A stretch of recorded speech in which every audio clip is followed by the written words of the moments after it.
Hi, I'm James McGuire, and today we're talking about managing applications in the cloud. We'll talk about application deployment and delivery in the public cloud and in the hybrid cloud and where that's going. There's a lot going on in that sector. To discuss that, I'm joined by Michael Jimenez, Senior Product Marketing Manager at Kemp Technologies. Michael, thank you for joining us today. Thank you so much for having me, James. It's great to be here with you and your eWEEK audience. Great. So it's Wednesday. How is your week going? I mean, obviously the weekend is a long way away. We're here at Hump Day. Are you surviving this week or just barely? I'm surviving. We're doing well. We're staying really busy here at Kemp, and really excited with all the great things going on, and yeah, just looking forward to finishing out the week strong. Glad to be here too. Good.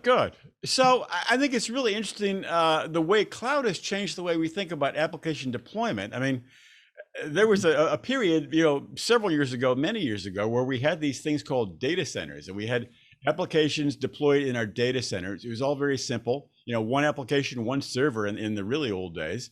Now, of course, there's cloud. So that the application might be mirrored between the data center and the cloud. It could exist in the cloud only. It could be distributed in a number of situations in a multi-cloud environment. So how has the cloud changed our ways of thinking about deployment and delivery as you see it?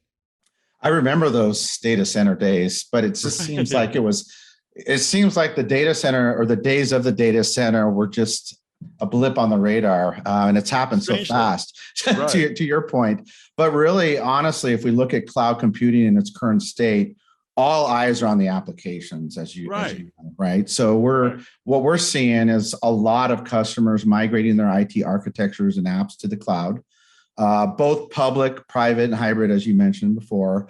Not really just, James, because of the cost savings as we originally thought, but it's more about the availability and elasticity and agility that the cloud providers provide. And really, on that one small time, if I may, sometimes it's not even a cost savings. Correct me if I'm wrong. It may be more expensive, but it's more, it has the elasticity, the availability. Am I correct in that?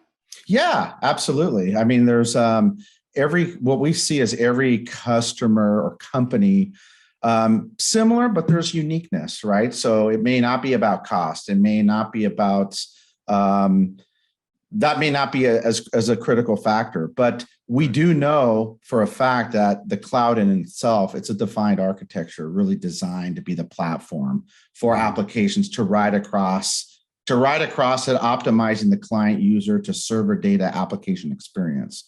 So on top of all that, we have customers that we've been working with that they have a very unique, but sometimes similar set of requirements that they need in the cloud to provide their availability and elasticity for the users, no matter where they're connecting to and from. So what we've seen is the cloud, quite frankly, it's changed customers' thinking simply because there's so many options out there that a customer can think of. A lot of confusion out there, actually, because of that. A lot of confusion out there in terms of where and how applications are deployed. You have IaaS, infrastructure as a service. You have platform as a service, software as a service.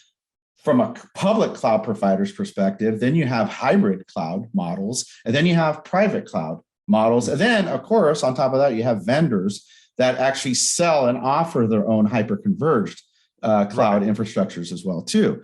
So to your point, there's just a lot to choose from. And the complexity is sometimes difficult for customers from what we're seeing, but also, though the good part about it all is that it gives customers options. It gives them a lot of different options. Yeah, I mean, I think sometimes maybe too many, but they need them. I think it's interesting. You talked about availability, elasticity, agility. And when I think about the cloud, I mean, they talk about scale. That's one of the magic words. And of course, those big cloud providers that, the household names we know, Azure, Google Cloud, AWS are sometimes called hyperscalers for a reason. And why are these functions, availability, elasticity, and agility, important now versus the pre-cloud architectures? Yeah, great question. What we're seeing, to be honest, is that virtualization and third-party management. So if you think about infrastructure as a service or platform as a service, those in itself and I'm going to make a broad statement here, they do not give us availability and elasticity and agility on their own. We still need to rely on existing technologies. Our customers are relying on these existing technologies and solutions really to get the most out of the cloud that they are expecting. Well, what do I mean by that? What I mean by that is load balancing just in itself. If we just zero in on load balancing for a second, that is one of those technologies. It's been around, as you know, probably for 20 years or more.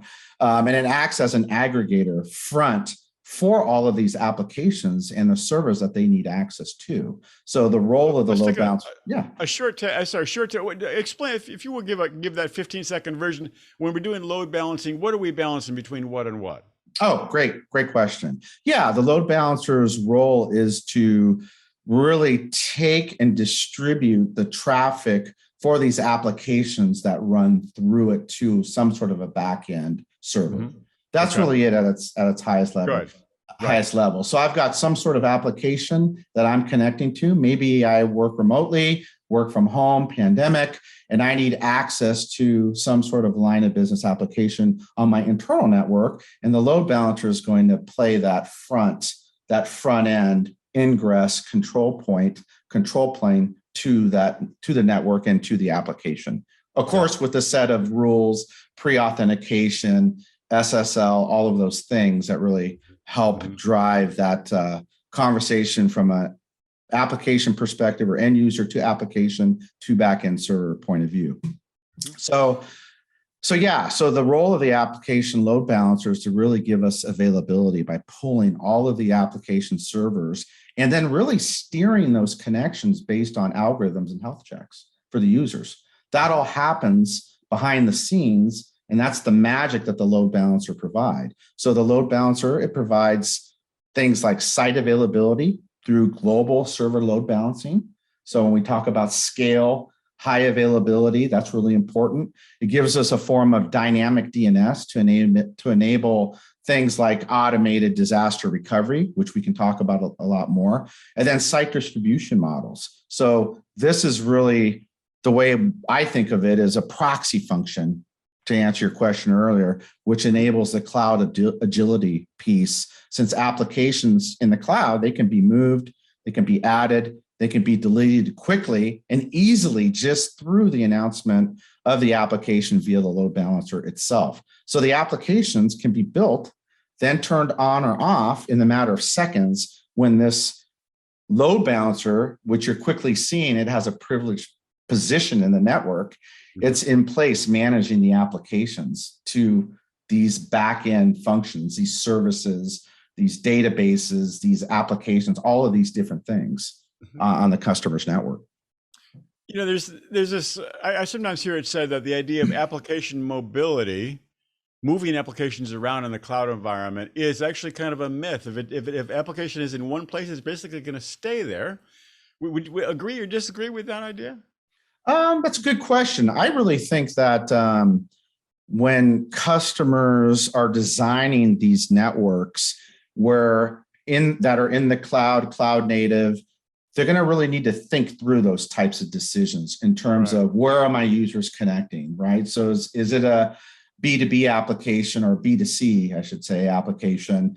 I might have customers connecting from all over the world. So I have to really plan regional access, right, in these cloud providers to really make sure that the mobility component that you're talking about ensures that those applications are always available. And then the customers aren't experiencing any latency or minimize latency when they're connecting to these applications that are running on the public cloud. And of course, that's not all on the cloud provider. It's also on the networks that the customers are using to connect, right? So are they using 5G, which is a really great benefit of living here in the US, or are they connecting to some other country that doesn't have access to 5G capabilities? So it's also not just the cloud, but the point here, it's also that the network that the data is traveling across. But those are all things that are important in terms of the evolution of the cloud and applications and things that people need to think about as well. You know, if you look ahead, what's coming, say a few years ahead, I mean, what would you predict or forecast in terms of the evolution of cloud and applications in the cloud? I mean, or is it all going to get figured out by, say, the year 2025, or what do you see when you look into your crystal ball? Good question. I actually think that no one will really truly have it all figured out. Well, why is that? Well, the reason is because if we think back to the earlier part of the conversation, we talked about the early days of data center. We used to call that network the plumbing, right? That was built for all of the applications that ran through it. Well, nowadays, customers, and I'm putting myself in that position of the customer, the cloud becomes a plumbing that can have multiple dimensions to it. So what do I mean by that? That's really not just the data center. It's actually public cloud, hybrid cloud, multiple clouds, and then connecting through that.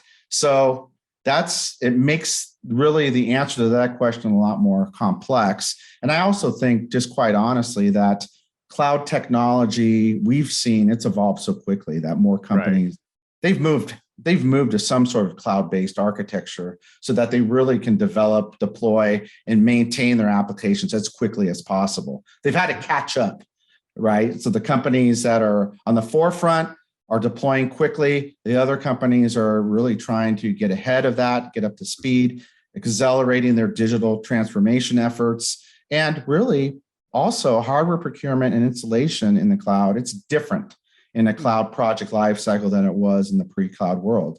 I think that's going to continue. As I said, I think the pandemic, we don't know how much longer this thing is going to last, but it has forced companies to really think differently, accelerating their digital transformation efforts. It's making the transition for a lot of companies that we see much faster than it ever has been. So what's the net result of all this?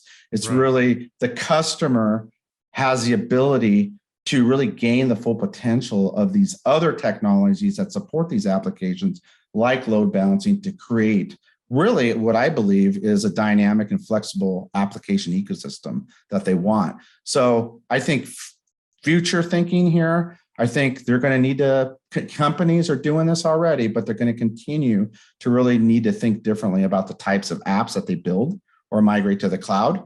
We've seen this happen. It's been happening for years now, but not every company is really running a cloud native app architecture out there, right? We know that for a fact. But I think companies are asking themselves and will continue to ask themselves, well, what will our cloud application architecture be the best fit based on the capabilities that we need now and in the future?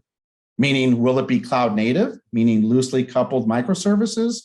Or maybe a company, what we've seen, and this has been happening for a while now, they'll trial run their older monolithic application to run in an infrastructure as a service virtual machine in the cloud. So I think the journey for a lot of companies is going to change over time. Some companies are moving at the speed of business. Some companies are taking time. But I think the point here is that we believe companies have a lot more to think about in terms of cloud design patterns, desired end state, coexistence, migration strategies, maintenance, management, security. All of these things are making customers really think through the whole evolution of where they want to be and not only now, but in the future, their strategy around that. And then I think the last but important point here too, really the thing that where Kemp comes in and the things that we've been thinking about is no matter who you are, how tech savvy you are, or how big you are, bad things can happen in the cloud, meaning outages can occur. We just saw this recently over the last few days. If it could happen to Facebook, it could happen to anyone. If it could happen to Facebook, it can happen to anybody. But if you plan and do things right, then you may not have an adverse effect. What I mean by that, what I mean is really proper design and use of technologies like load balancing can really help companies mitigate the risk. So what's an example? I've mentioned it a little bit before. My advice to companies would be don't really rely on a single public cloud vendor. That would be one piece of advice. Public clouds have outages. We've seen that before. Companies can mitigate their risk by using multiple clouds in the same way they would design their internal network with multiple data centers for disaster recovery.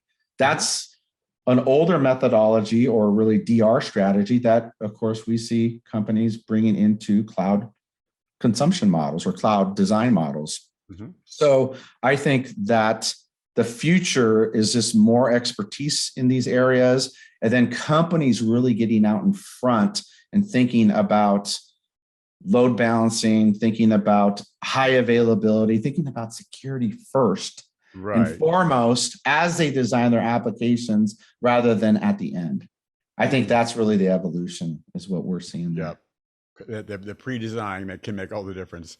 Absolutely. Michael, I think you have said it, a lot of good stuff. It's going to be an interesting space to follow in the years ahead, no doubt about it. I very much appreciate you sharing your expertise today. Thank you. Thank you so much, James. I've had a great time, and I really am a huge fan of your work, and just really love being here. So thank you so much. Thank you. All right.